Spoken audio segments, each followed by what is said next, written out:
नमस्कार, मनी गुरु की इस खास पेशकश में आप सभी का स्वागत है। मैं हूं स्वाति रायना। आज हम एक खास थीम के बारे में बात करेंगे जिसकी चर्चा काफी समय से चल रही है और जिसको कहा जा रहा है कि भारत की ग्रोथ स्टोरी में एक बहुत ही इम्पोर्टेंट जो है वो स्थान ये थीम रहती है, ये सेक्टर रखता है, जिसको हम कहते हैं डिफेंस। मतलब देश की आन बान और शान। अब अगर आप डिफेंस स्टॉक में निवेश करना चाहते हैं तो आपके लिए अब काफ़ी मौके खुल चुके हैं, खुलने वाले हैं। तो इस पर ज़रा चर्चा करेंगे कि आखिरकार ये डिफेंस थीम है क्या, कैसे काम करती है, ये कहाँ पर आपको निवेश का मौका यहाँ पर मिलता है और कैसे इसको अपने पोर्टफोलियो का हिस्सा बना सकते हैं। इस पर हमारी आज खास चर्चा है। हमारे साथ जो खास मेहमान हैं उनका परिचय करा देते हैं। हमारे साथ है प्रवीण बाजपेयी, फाउंडर फिनफिक्स, और Prateek Oswal, head passive business, Motilal Oswal AMC. स्वागत करते हैं हमारे एक्सपर्ट्स का, क्योंकि प्रवीण इस वक्त हमारे साथ हैं। समझने की हम कोशिश यहाँ पर करते हैं, क्योंकि जैसा मैंने शुरुआत में बोला प्रवीण, जब हम किसी भी साल की शुरुआत में या बीच बीच में जब अपने एक्सपर्ट से पूछते रहते हैं कि कहाँ पर निवेश करें, कहाँ पर निवेश के मौके बन रहे हैं, अपॉर्चुनिटीज़ कहाँ पर है, किस सेक्टर, किस थीम को इन्वेस्टर्स को अपने पोर्टफोलियो में शामिल करना चाहिए, तो एक ऐसी थीम है जिसको सर्वसम्मति से हम कह सकते हैं कि एक्सपर्ट्स ने कहा है, वो डिफेंस रही है। पहले मैं आपसे समझना चाहती हूँ, ये जो डिफेंस थीम है, आखिरकार इसमें ऐसी क्या अपॉर्चुनिटीज़ हैं जो कि सब लोग देख रहे हैं आने वाले टाइम में, जो कि एक इन्वेस्टर को भी, क्योंकि भारत को तो डेफिनेटली इसकी ज़रूरत है ही, पर एक इन्वेस्टर को भी फ़ायदा पहुंचा सकती है। जी। नमस्कार स्वाति। बिल्कुल आपने ठीक कहा। आई थिंक डिफेंस एक ऐसा सेगमेंट है इस टाइम पे इंडिया में, इन्वेस्टमेंट पॉइंट ऑफ व्यू से और गवर्नमेंट की एलोकेशन के पॉइंट ऑफ व्यू से इस पे बहुत सारा फोकस है।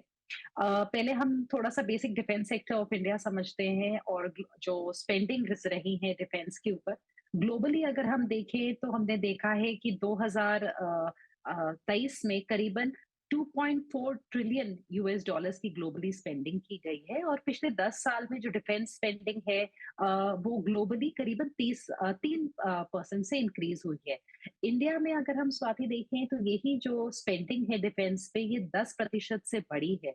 क्योंकि जो हमारी करंट गवर्नमेंट है, जो हमने पहले भी, क्योंकि अब 10 साल रह चुकी है, इनका बहुत ज्यादा फोकस रहा है कि इंडिया में हम अपने डिफेंस सेक्टर की मैन्युफैक्चरिंग को जितना हम आत्मनिर्भर जो हम बोलते हैं भारत बनाने की कोशिश और सेल्फ रिलायंट बनाने की कोशिश, उस पे बहुत फोकस है।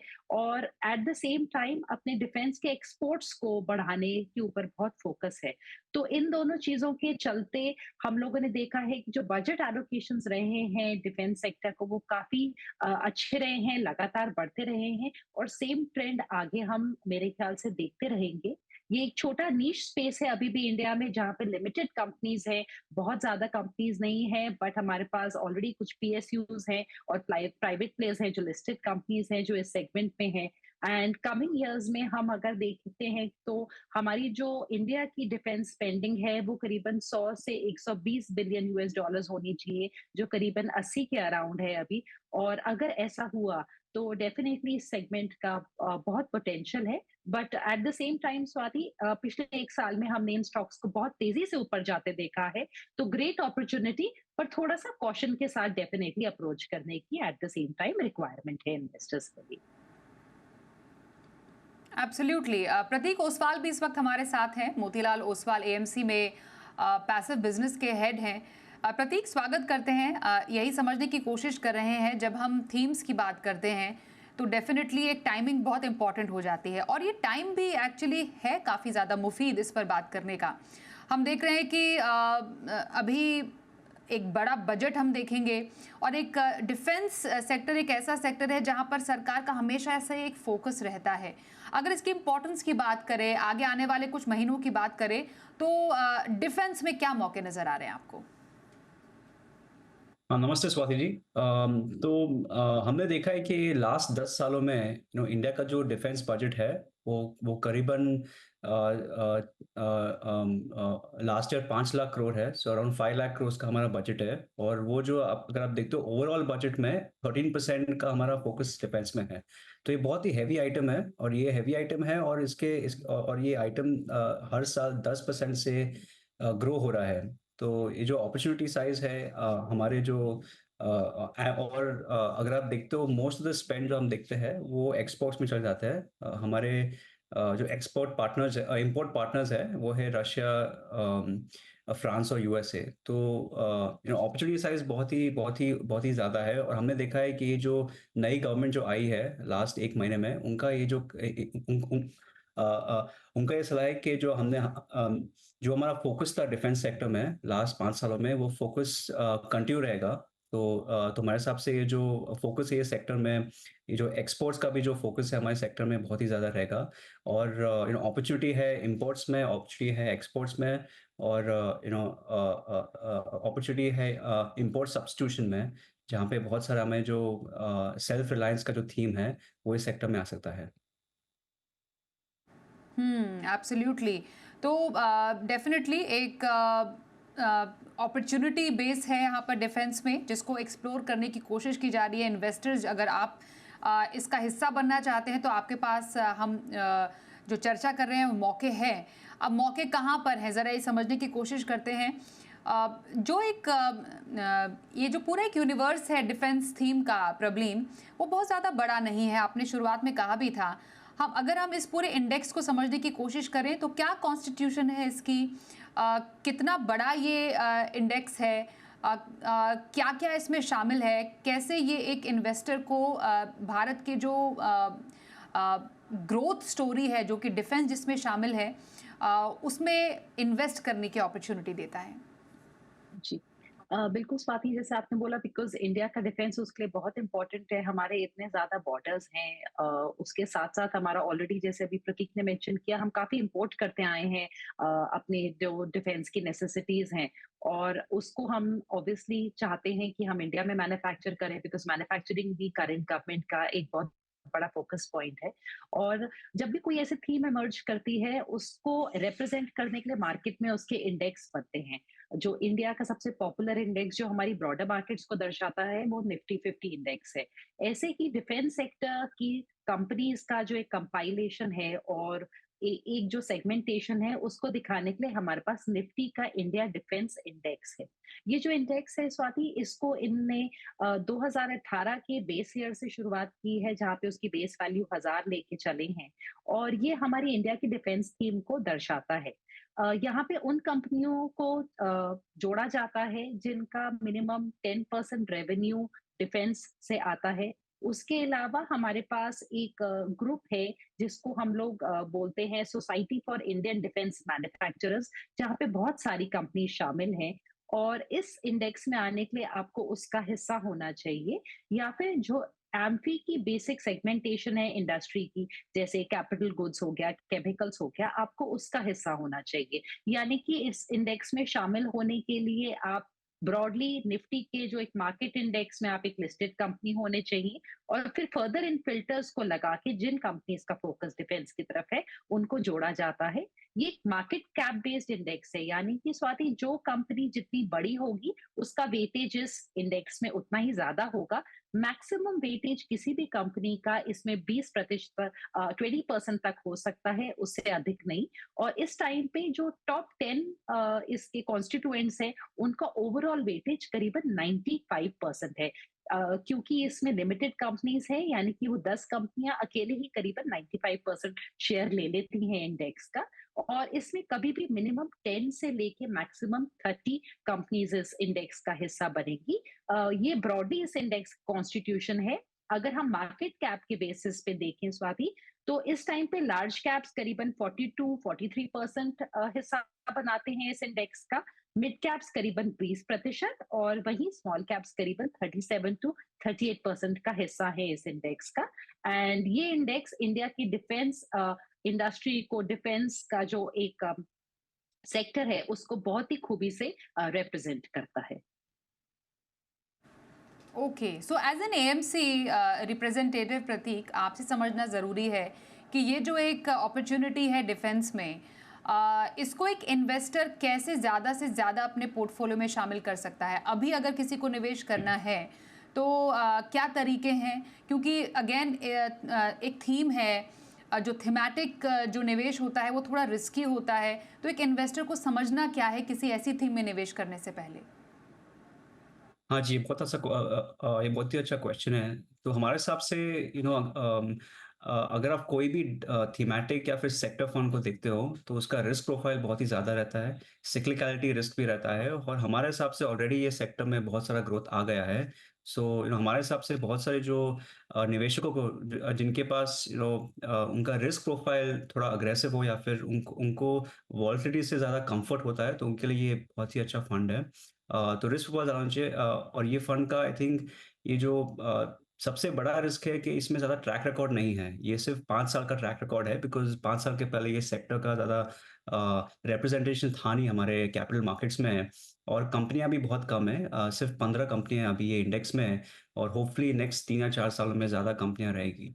तो अगर आप देखते हो ये जो थीमेटिक या सेक्टर इन्वेस्टमेंट लैंडस्केप है, ये जो अगर आपका ये जो पोर्टफोलियो बनता है इक्विटीज़ का, तो उसमें से हम बोलते हैं बहुत सारे इन्वेस्टर्स कि आपका मतलब 70 टू 80% का जो आपका पोर्टफोलियो है, वो आपको बहुत ही ईज़ी ब्रॉड बेस्ड फंड जो होते हैं फ्लेक्सी कैप, मल्टी कैप या फिर निफ्टी 500 वैसे टाइप के प्रोडक्ट में आपको निवेश करना चाहिए और फिर जो आपका जो छोटा पोर्टफोलियो है, जो 10-20% जहाँ पे आपको लॉन्ग टर्म विनर्स में आपको बेट करना हो या फिर आप बहुत ही पॉजिटिव हो किसी सेक्टर या थीम में, वहाँ पे आप ऐसे फंड्स में आप निवेश कर सकते हो। लेकिन बहुत ही इम्पोर्टेंट चीज़ है कि ये जो हमारे फंड है ये मतलब बहुत सारे निवेशकों को लॉन्ग टर्म पर्सपेक्टिव में देखना चाहिए। मिनिमम 5 टू 7 इयर्स कोई भी वो बहुत ही इम्पोर्टेंट है अगर आपको वेल्थ क्रिएशन देखना हो ऐसे थीम्स में।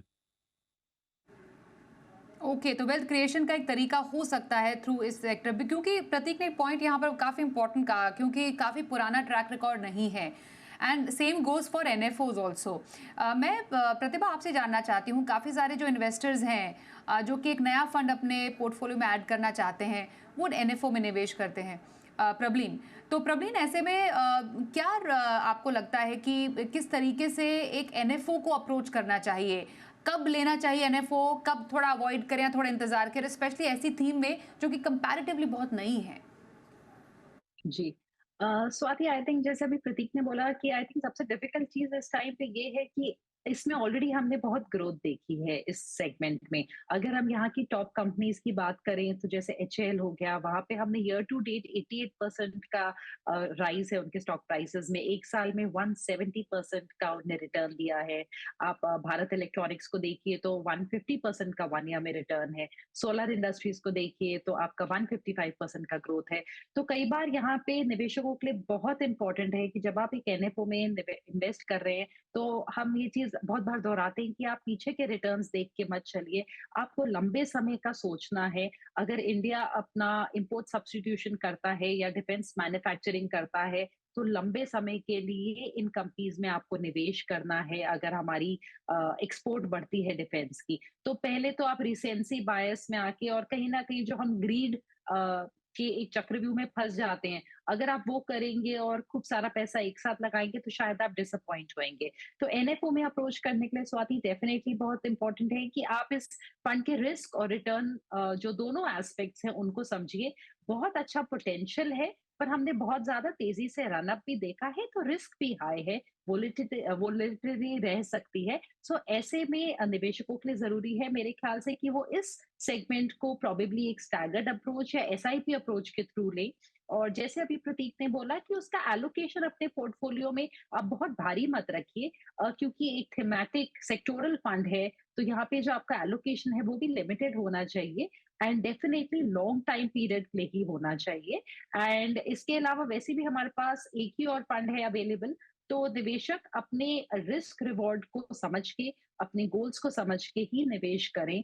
और बहुत अच्छा पोटेंशियल है एंड ये डेफिनेटली थीम कल को और बेहतरीन कर सकती है, पर इसका ये मतलब नहीं है कि हम इसमें बीच में कोई डाउन टर्न्स नहीं देखेंगे या करेक्शंस नहीं आ सकते। तो उस चीज का ध्यान रखते हुए ही निवेशक निवेश करें। बिल्कुल, क्योंकि थीम है, थीमैटिक फंड है। अगर आप किसी डिफेंस स्टॉक में ही इन्वेस्ट करना चाहते हैं, तो आपको थोड़ा-सा एंट्री और एग्ज़िट टाइम का ध्यान रखना है। कुछ और पहलुओं पर हम चर्चा करेंगे दोनों एक्सपर्ट से। एक ब्रेक के लिए रुकते हैं, बने रहिए हमारे साथ।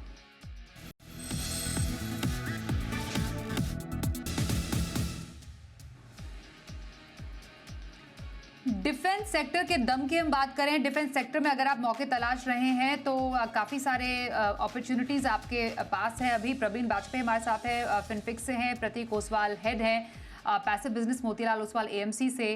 प्रतीक, एक बात बताइए, जब डिफेंस सेक्टर में ही इन्वेस्टमेंट की बात हो रही है, देन व्हाई पैसिव? जरा ये समझाइए कि passive strategy in defence sector कैसे काम करेगी? हाँ जी, तो अगर आप ये सेक्टर देखते हो, सो इसमें बहुत मतलब इसका जो ये यूनिवर्स है ये बहुत ही छोटा है। आई थिंक सिर्फ 15 कंपनियां हैं जहाँ पे प्योर प्ले डिफेंस मैन्युफैक्चरर्स है इंडिया में, और 15 कंपनियां में लिस्ट में स्टॉक पिकिंग का जो अपॉर्चुनिटी है वो बहुत ही कम है। बाजार में एक और डिफेंस फंड है जहाँ पे डिफेंस का एलोकेशन 65% है, लेकिन ये सिर्फ एक ही फंड है जहाँ पे आपको 100% एलोकेशन सिर्फ एक ही सेक्टर में मिलता है। तो हमारे हिसाब से क्या है, ये सेक्टर क्या है, ये एक्चुअली सब सेक्टर है। मेन हमारा ये जो मैन्युफैक्चरिंग का जो थीम है वो बहुत ही बड़ा अपॉर्चुनिटी है, और उसमें डिफेंस एक सब सेक्टर है आज की तारीख में। और हमारे हिसाब से ये जो बहुत ही सिंपल सा आसान सा way is to play defence sector. दूसरा है ये कि बहुत सारे ये जो हमारे कस्टमर है उनको पता नहीं कौन सा स्टॉक खरीदना चाहिए। उनको पता नहीं अगर उनको एचएल खरीदना है या फिर बीएल या फिर सोलर। सो बहुत सारा मतलब ये जो कंपनियां हैं उनके बिजनेस मॉडल्स बहुत सिमिलर है। तो हमारे हिसाब से बहुत सारे जो इन्वेस्टर्स हैं उनको सिर्फ एक प्योर प्ले डिफेंस का फंड खरीदना हो जहाँ पे उनका पूरा एक्सपोजर बन जाता है। तो हमारे हिसाब से वो भी एक एक स्ट्रैटेजी है ये इंडेक्स में खरीदने की। लेकिन हमें ये होप है कि अगले 4 से 5 सालों में बहुत सारी न्यू कंपनीज आएंगी ये सेक्टर में, और hopefully be much better for stock selection. Okay. अगर आप डिफेंस सेक्टर में ही इन्वेस्ट करना है थ्रू डाइवर्सिफाइड एक्विटी फंड, अगर मानिए इसको समझे, क्योंकि अपॉर्चुनिटीज़ का यूनिवर्स अब बढ़ता जा रहा है।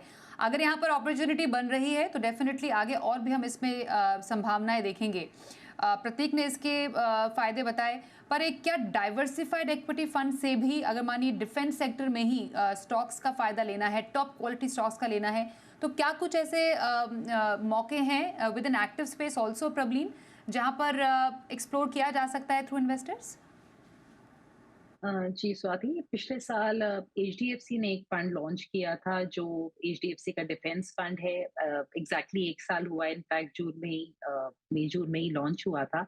और इसका जो फोकस है वो भी अगेन इंडिया की जो डिफेंस थीम है और जो अलाइड सेक्टर्स हैं उन पे है। जो इस फंड का स्ट्रक्चर है उसके हिसाब से इनको जो मिनिमम 80% इन्वेस्टमेंट है वो डिफेंस और डिफेंस रिलेटेड सेक्टर में ही रखना है। सेम क्राइटेरिया है जिसमें जैसे 10% आपका रेवेन्यू डिफेंस से आना चाहिए, या आपका जो आपकी बेसिक इंडस्ट्रीज की आप उसकी जो डेफिनेशन है उसमें आपको फिट होना चाहिए। बट इस फंड के पास क्योंकि एक्टिवली मैनेज्ड है, इनके पास इनने एक स्कोप रखा है कि 20% तक का पैसा जो है ये डिफेंस थीम के बाहर लगा सकते हैं, चाहे वो डेट में हो चाहे दूसरे इक्विटी स्टॉक्स में ये निवेश करें। तो यहाँ पे इनने थोड़ी फ्लेक्सिबिलिटी ली है। इसका करीबन एयूएम इस टाइम पे 3000 करोड़ के करीब है। मिस्टर अभिषेक पोदार इसको मैनेज करते हैं। और इसका जो बेंचमार्क है, जो एचडीएफसी का फंड है, ये कोशिश करेगा कि जो ये निफ्टी का डिफेंस इंडेक्स है उसको बीट करे। क्योंकि एक ही साल पुराना फंड है स्वाति, और यहाँ पे जैसा भी प्रतीक ने मेंशन किया, एक्टिवली मैनेज करने का भी उतना ज्यादा स्कोप नहीं है बिकॉज लिमिटेड स्टॉक्स हैं हमारे पास। बट एचडीएफसी का ये मानना है कि हम वैल्यूएशन पे थोड़ा सा ज्यादा फोकस करेंगे एंड अकॉर्डिंगली हम स्टॉक सिलेक्शन करके एडिशन करेंगे। पिछले एक साल में इसने थोड़ा लैग किया है इंडेक्स को, और ये टिपिकल है बुल मार्केट्स का। जब हम देखते हैं कि कोई भी इंडेक्स या कोई भी सेगमेंट बहुत तेजी से ऊपर जाता है तब यूजुअली पैसिव इन्वेस्टमेंट बेहतर करती है। और अगर हम यहाँ पे कोई करेक्शन देखेंगे तब यूजुअली एक्टिवली मैनेज्ड फंड्स थोड़ा बेहतर करते हैं। तो दोनों तरीके के फंड्स के अपने कुछ एडवांटेजेस और डिसएडवांटेजेस हैं, बट दोनों जो चॉइसेस हैं वो अब निवेशकों के पास अवेलेबल हैं, एक एक्टिव इन्वेस्टिंग के थ्रू और एक पैसिव, जहाँ पे उनको डिफेंस सेक्टर जो इंडिया का है उसकी तरफ एक्सपोजर मिल सकता है। बिल्कुल। आखिरी सवाल प्रतीक आपसे होगा। इनफैक्ट आप एक जवाब तो आप दे चुके हैं, पर फिर भी फॉर अ न्यू इन्वेस्टर, क्योंकि एक नया इन्वेस्टर भी अब जो नए इन्वेस्टर जुड़े हैं बाजार से, वो चाहते हैं कि हर अपॉर्चुनिटी का फ़ायदा उठाया जाए। जो एक नया फंड आया है उसमें क्या खास है उसको पहचाने। आपने बताया डिफेंस इंडेक्स फंड की खासियत भी बताई, पर क्या एक नया जो इन्वेस्टर है वो ऐसे किसी फंड में इन्वेस्ट करे? क्या उसको एक्सपोजर लेना चाहिए एट दिस मोमेंट, यहाँ पे थोड़ा इंतज़ार करना चाहिए, थोड़ा इंतज़ार के बाद वो देखे ट्रैक रिकॉर्ड और उसके बाद इसमें इन्वेस्ट करे? मैं स्पेशली एक न्यू इन्वेस्टर के बारे में जान रही हूँ। तो अगर आप न्यू इन्वेस्टर्स को के बारे में बात करते हो तो आई थिंक ये जो सिंपल फंड्स है हमारे हिसाब से जो मतलब फर्स्ट टाइम इन्वेस्टर है या फिर उनके पास ज़्यादा एक्सपीरियंस नहीं इन्वेस्टिंग में, तो सबसे ज़्यादा इम्पोर्टेंस है कंफर्ट विद वॉलेटिलिटी। और हमारे हिसाब से ये जो एसेट एलोकेशन है, जहाँ पे आप आपका पैसा आप डिवाइड करोगे, equities, fixed income, international, gold, commodities, वो बहुत ही अच्छा ऑप्शन है नए इन्वेस्टर्स के लिए। हमारे हिसाब से ये जो एनएफओ है, अगर एक न्यू इन्वेस्टर बहुत ही पॉजिटिव है ये सेक्टर में, न्यू इन्वेस्टर को ये सेक्टर में 5 से 7 साल का I think horizon, investing horizon है। और उनको ऐसा लगता है कि जो वॉलेटिलिटी आ सकता है वो उसको मतलब उससे कंफर्टेबल है, तो ये वो निवेश कर सकते हैं। लेकिन हमारे हिसाब से ये जो इन्वेस्टमेंट है ये उनका पोर्टफोलियो से छोटा होना चाहिए। हमारे हिसाब से it should not be a big part of that portfolio investment. एक ये है। दूसरा है ये जो इन्वेस्टमेंट थीम है, ये इन्वेस्टमेंट थीम, अगर आप देखते हो बहुत सारे ये जो flexi cap, multi cap type of themes है, उसमें ये मतलब छुप जाता है, this not much available. So I think बहुत सारे जो निवेशकों जिनके पास ऑलरेडी एक डाइवर्सिफाइड म्यूचुअल फंड है उनके पोर्टफोलियो में, तो उनके लिए this is a much better fund, because because वहाँ पे वो इस सेक्टर का एक्सपोजर बहुत ही कम रहता है मोस्ट इन्वेस्टर्स के लिए। सो हमारे हिसाब से नए इन्वेस्टर्स के लिए आई थिंक ये थोड़ा सा रिस्की फंड है हमारे हिसाब से। और अगर बहुत ही पॉजिटिविटी या फिर बहुत ही सारा मतलब वेरी कन्विक्शन बहुत ही ज़्यादा है, तो फिर ये वही फंड देख सकते हैं लॉन्ग टर्म के लिए। इन टर्म्स ऑफ टाइमिंग, हमारे हिसाब से टाइमिंग इस सेक्टर में कोई कर नहीं सकता है। मतलब हमें यह मानना है कि अगर आप प्राइस टू अर्निंग या फिर वैल्यूएशंस देखो ये सेक्टर में, तो ये सेक्टर थोड़ा एक्सपेंसिव है, लेकिन ये सेक्टर में ग्रोथ भी बहुत ही है। अगर आप वैल्यूएशंस को देखते हो तो आई मीन मैं आपको एक एग्जांपल देता हूँ। अगर एक स्टॉक का प्राइस टू अर्निंग रेशियो 30 है, लेकिन वो 10% में ग्रोथ हो रहा है, तो फिर वो स्टॉक बहुत ही महंगा है। लेकिन अगर ये कंपनी 30p पे है लेकिन उसका ग्रोथ रेट 50% है, तो फिर वो बहुत ही सस्ता कंपनी है। सो आई थिंक ये सेक्टर में ग्रोथ ही बहुत है, तो आई थिंक वैल्यूएशंस का जो ये है, बिल्कुल। इन्वेस्टर्स को ग्रोथ के बराबर उनको देखना चाहिए। एब्सोल्युटली। तो डिफेंस का दम डेफिनेटली अगर आप चाहते हैं आपके पोर्टफोलियो में भी आए, तो इस स्पेस में आप ज़रूर नज़र दौड़ा सकते हैं। कुछ खास बातें जो ध्यान रखने लायक हैं ये समझी हमने। प्रवीण वाजपेयी, प्रतीक ओसवाल, दोनों का धन्यवाद चर्चा में शामिल होने के लिए। रुकते एक ब्रेक के लिए, देखते रहिए जी बिजनेस।